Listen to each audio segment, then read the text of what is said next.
Hi angels, how is everyone? I hope you're doing well. Bella wanted to join us today and I wanted to oh hello. Okay, she's camera shy now. But I thought maybe we could have a chat, okay? It's kind of a mental health chat, but something was brought up recently and I just wanted to address it. When I talk about mental health, I always say panic attacks, social anxiety, anxiety disorders, and depression. There is so much more to mental health, and I include everyone when I'm talking about that. Recently, I was talking to someone and they made a comment about addiction, and I said, addiction is a form of mental health. And we got into this huge, it started as a dialogue, then it went to a discussion, and by the end we were just yelling at each other. Her rationale was addiction is caused by your choice and mental health is not, because I have finally gotten that through to her. And I said, do you honestly believe that people choose addiction? They may choose the drug or drink of choice, but no one chooses to have something control them like that, to take over their life, to make them put everything else aside and live only for that. No one chooses that. Do you think people choose to be hurt, to have their lives changed forever, to have their families and friends' lives changed forever if something happens to them? And the ultimate, do you really think they choose death? No, none of this is a choice. So perhaps, yes, taking that drink or that drug, that's a choice. Becoming addicted and living only for it, that's mental health. And people can become addicted to all kinds of things, shoplifting, kleptomania, eating disorders, exercise disorders, and honestly, even bullying. I find bullies suffer from mental health quite a bit. It's like everyone I've ever known is who's a bully, they suffer and they want to add that suffering on to someone else rather than realize that helping others is what can relieve your own suffering.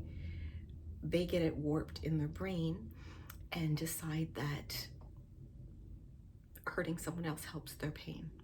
It never does. It never does.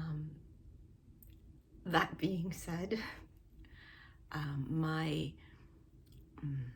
empathy lies more with the bullied than the bullier. But I do have it. I try to put myself in anyone else's shoes, and I urge you guys to try to do the same.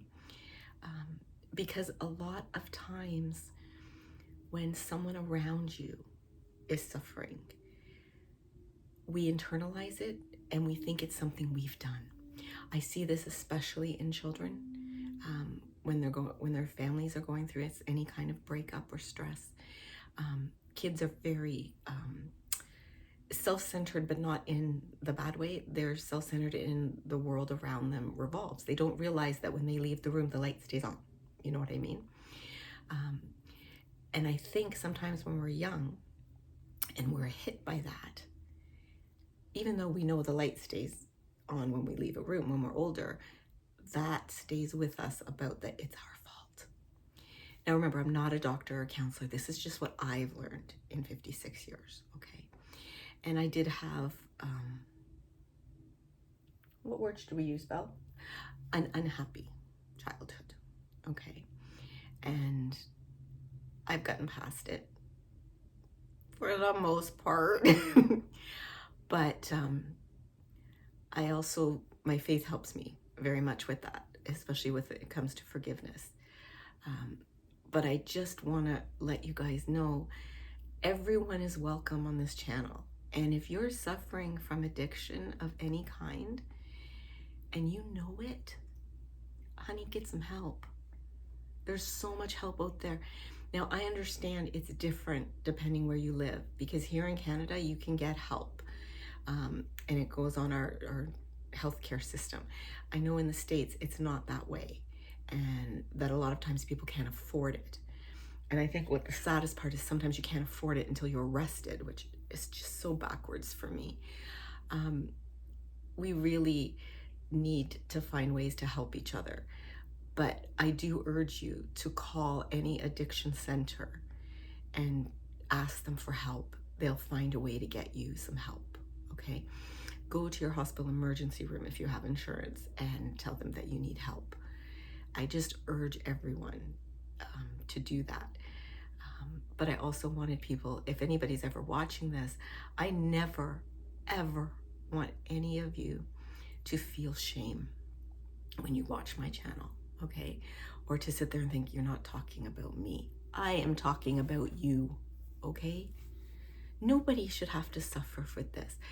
The whole reason I wanted to start this channel was to spread positivity and kindness, and to try to relieve anyone. If I can save you any amount of suffering or struggle, if you can learn from a mistake I've made and not make it, I'm happy.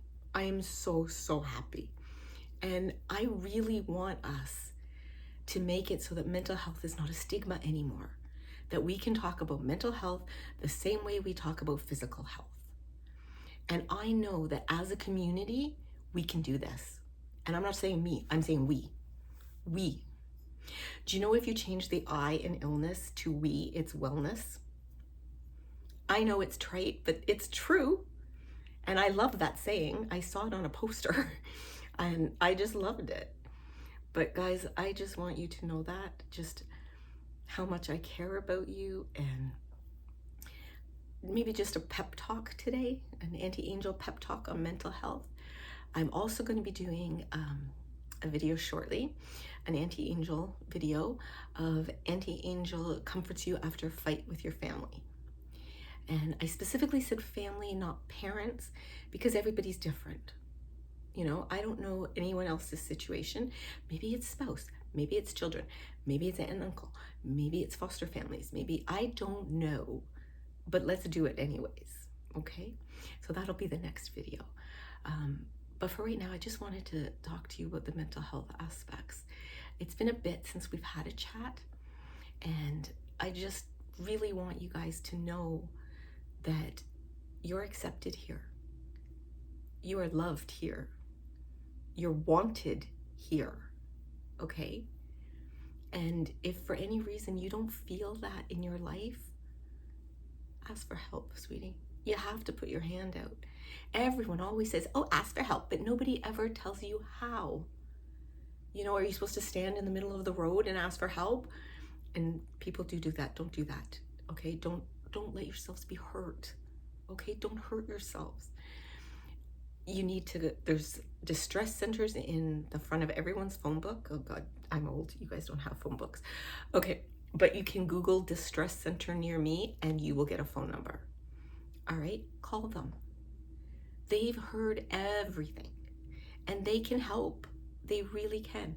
Talk to your doctor, talk to your clergy, talk to a respected elder. Just tell them you're struggling. That's the way to do it. To start with, I'm really struggling and I know I need help. Once people hear that, they'll help you. Maybe not the first person you say may not be the right one. And I've always said this about family doctors. If they've been your family doctor since you were knee high, familiarity sometimes can be a problem. Openly discuss that. If your doctor is your family's doctor as well, have a very frank discussion about confidentiality with them. They will surprise you, I promise, because they will tell you the confidentiality, their oath, their responsibility to you, okay? Your clergy is the exact same. They will absolutely be confidential to you. But I urge you, like, if you need those distress centers, that's what they're there for, guys. And a lot of the people who are manning those phones, who have taken years of training, started out by being on the other end of the phone, okay? We have no idea where life is going to take us, okay? There's no way in hell I ever expected to be starting this YouTube channel with you guys, or to have the connection that I have with you, you know? And I'm gonna be honest, today was a hard one. I didn't get out of bed until 10:30, and I was awake since 8. I just couldn't get the energy to get up. And when I finally did, Bella jumped on me, so but then a friend phoned. She was on their way to the cottage, and we just chatted about nothing and everything, and it was great. So you know what? You never know for 1 minute to the next is going to take you. And if you feel like I'm talking directly to you, I am. You matter to me, guys, so much. And we need to take the stigma about mental health away. Okay? Auntie Angel means that she knows what she's talking about here. We need to make it open, and that way people can ask for help. Nobody would look at you twice if you went in and said, I don't think my wrist is supposed to be like this. Going in and saying, I don't think I'm supposed to be thinking this way. I don't think I'm supposed to be feeling this way. You know you. But do not ever let someone tell you you're broken, because you are not. It's just a part of you, okay? A part, not all of you. You're not just mental health. You're you, and you are enough. You really are, okay? I want you guys to know that. I want you to feel that, okay? And if you think it's never gonna get better, listen to me. It will. I promise you, it will. You have no idea what's ahead for you.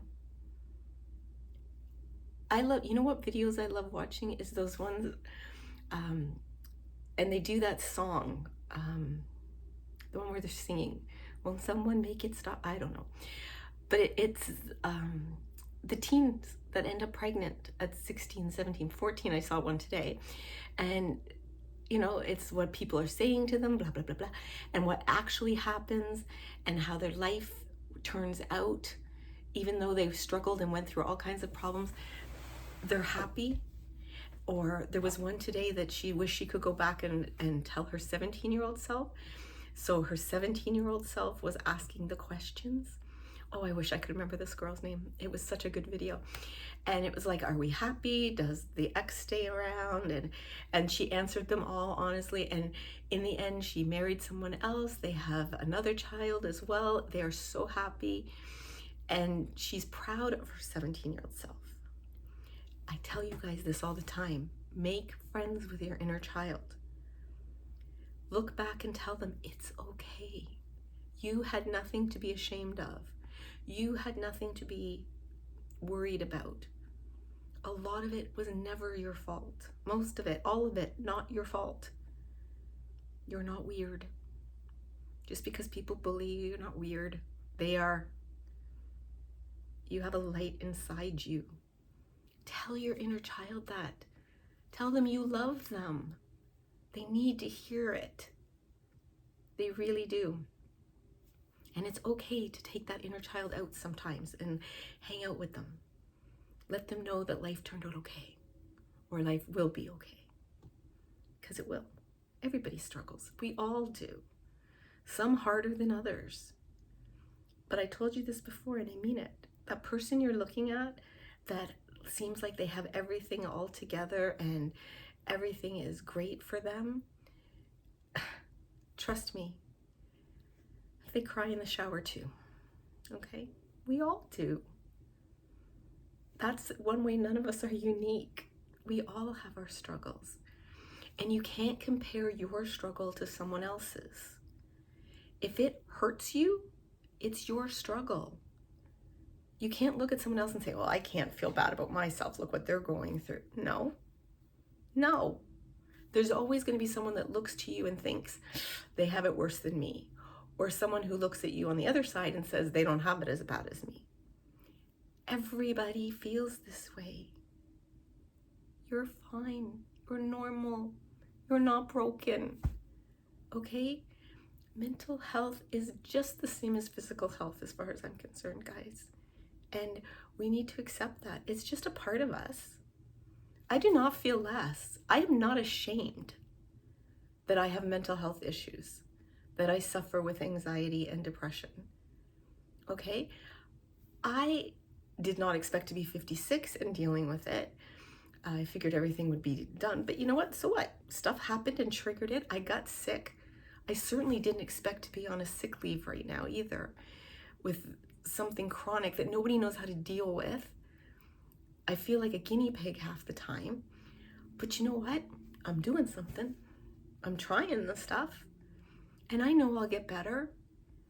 I'm working at it. And I'm making the best of what I can. And I'm learning to say no. My husband is amazing.